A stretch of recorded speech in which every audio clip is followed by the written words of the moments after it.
This is an interesting kind of thought that crossed my mind. Do you feel a Twin Peaks may have been some sort of continuation, whether that be thematically or spiritually, of the world of David's that you glimpsed into with Eraserhead? No, Okay. I don't. It was totally different. David, by that time, was more into a family setting, like his daughter was a little older, could work with him. And no, I think he really wanted to create a great family, which was totally screwed. You know, that's the only way he understood family. They're just totally screwed. Everybody had a problem. But he had so much fun doing it. If you saw David direct, he laughed all the time. He laughed all the time as much as he smoked all the time, which breaks my heart. But no, he was just so much fun to work with. He loved it.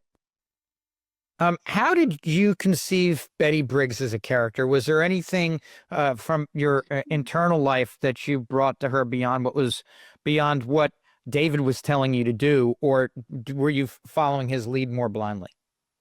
I was following his lead more blindly because the first scene that I did was at the jail when my son, Bobby, was arrested. And I didn't even know who my son was. I had never met him. I didn't know which actor was going to be my son. And then he showed me the man that was going to be my husband, Major Briggs. I was stunned. I was so shocked. I said, "That's my husband?" He said, "Yeah, that's Major Briggs. You'll love him." And I did, because it was hard not to love Don Davis. He was so great. But I would never have imagined those two being my husband and child.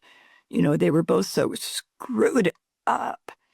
Don in the nicest way, because he was always giving advice, and Bobby in the worst way, because he was always screwing up. So that was my family. You mentioned earlier the differences between these characters. You got Mary X and Eraserhead, Miss Beadle and Little House, and then you got Betty. I mean, it couldn't be more different. One surreal and kind of nightmarish, the other wholesome and safe. Here's kind of a weird question. Did you see any hidden thread connecting these two women at all? What had to be me? Well, obviously. They had to see that weirdness in me somehow. Gosh, as far as Betty Briggs, I'm not Betty Briggs. Mary X. Mary X. As far as Mary X, the only thing that made her weird was the way David directed me, because I would never have done any of the stuff that he had me doing with the baby, and it was just crazy stuff. But I just followed and I've said this to students before. Follow what the director says. Don't try to figure it out. Just do what they say, because it's their mind that's directing, not yours. So I just did what he said, even though I didn't have a clue what it meant. But he did. So, I'm not one of those actors that goes, "Oh, let me get into character." No. I just do what the director says and let them figure it out. Don't overthink it. Just do it. Don't overthink it. Exactly. There's a smiley face button Betty wears and aprons she makes in Betty's world. Do you remember how those touches came about? Yes. Were those David things? No. My smiley face was for Laura Palmer's funeral. It was the only time the whole cast was going to be in one spot. And I was getting ready to go to work. And my wardrobe was there. I didn't bring it home or anything, so I was going to get dressed there. But I had and it was rather large, smiley face button. And I thought, Betty always wants people to feel better. So I'm going to wear this smiley face button. And I did, and nobody noticed. Nobody noticed. It was a female director on this episode, and I don't remember her name, but she didn't notice. None of the cast noticed. Nobody said anything about it. But after the show aired, oh my God, the people that watched it sent in all kinds of comments on, well, Betty was wearing a happy face button. She wanted everybody to feel better. So that's why I took it. 2 weeks ago, the whole cast came to Napa, where I live, and we saw a screening of the movie, and I wore my happy face button. That's so cool and funny. So we've been talking a bunch about David. Can you share some moments from the Twin Peaks set where you kind of felt that Lynch magic, or maybe something happened which surprised you or felt even kind of otherworldly? I know you mentioned the tugging incident. What other things like that? Well, for Twin Peaks. I came to work one day, and first of all, we were never allowed to be on the set in any scene that we weren't in. So we were not allowed. We couldn't hang out and watch shooting. Only if you were working that day, and only the scene you're in. So nobody knew what the plot was. In fact, at the end, when the show finally went on the air, we used to get together. I think it was Monday nights at 9 o'clock and watch the show together so we could figure out what the hell was going on. In fact, when in the episode where Agent Cooper gets shot, he opens the door in the hotel and somebody shoots him. Kimmy looked at me and she said, "Are we out of work?" So we had no idea that was going to happen. So we had to watch the show to figure out what was going on. When you look back at your work with David, is there a scene or moment that you're most proud of, whether it be off the beaten path or otherwise? Oh God, I just loved working with him. I came to work one day. I started to say this earlier and then I forgot where I was going. Came to work one day when I wasn't in a scene and I wasn't supposed to be there. And I came in the stage door and there was a horse in the middle of the sheriff's office, a huge brown horse. And I went upstairs to David's office and I said, "David, there's a horse in the living room." And he said, "I know, isn't that great?" With David's passing, what do you hope people remember about David Lynch as a person or an artist or a collaborator or a friend? Oh, he was such a great artist. He was so creative and imaginative, and he had so much fun doing it. If you ever saw him in his director's chair, he was laughing most of the time. He just had such a good time. At the same time, he was dead serious when he asked you to do something, that he had it all planned out where it was going to go. So like I say, we weren't allowed on the set unless we were working. So we had to watch the show to figure it out.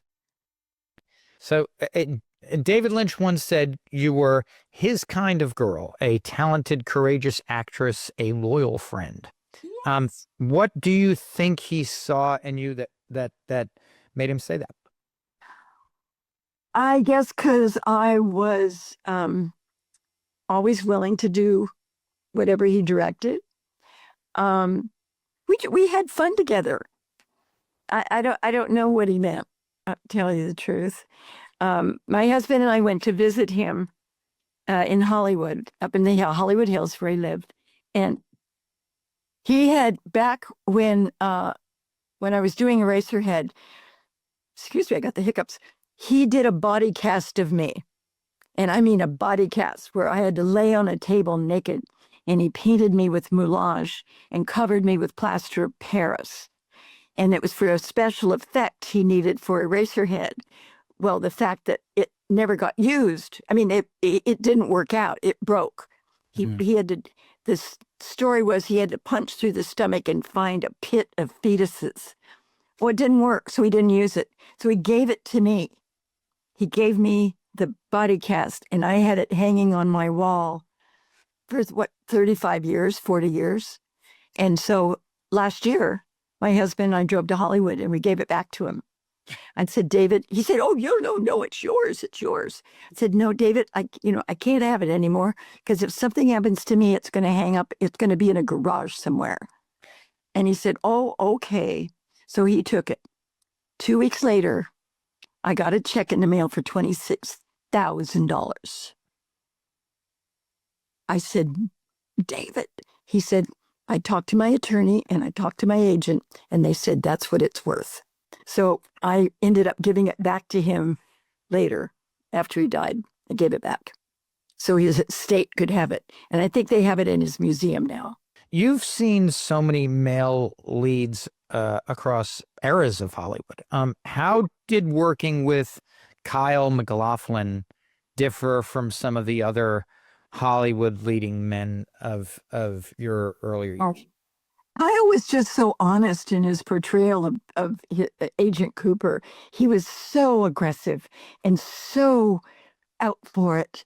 And I know that came from David's direction because he saw that in Kyle, that Kyle could do that. Just be full of vigor and energy and want to get to the point. And I admired him for, I knew it came from David. In fact, I was pretty sure it came from David. But, Kyle lives here in Napa, but I've never seen him here. I heard he lives here, but I've never seen him here. And Kyle's been sometimes described kind of as David's on-screen alter ego. Did you sense that same creative connection when you were around them both, or did you not have quite as much opportunity because of the way that people aren't allowed to be on set? I didn't see that direction that much, but I can understand it because of the earnestness that Cooper had. He was so earnest in everything he did, and David was like that.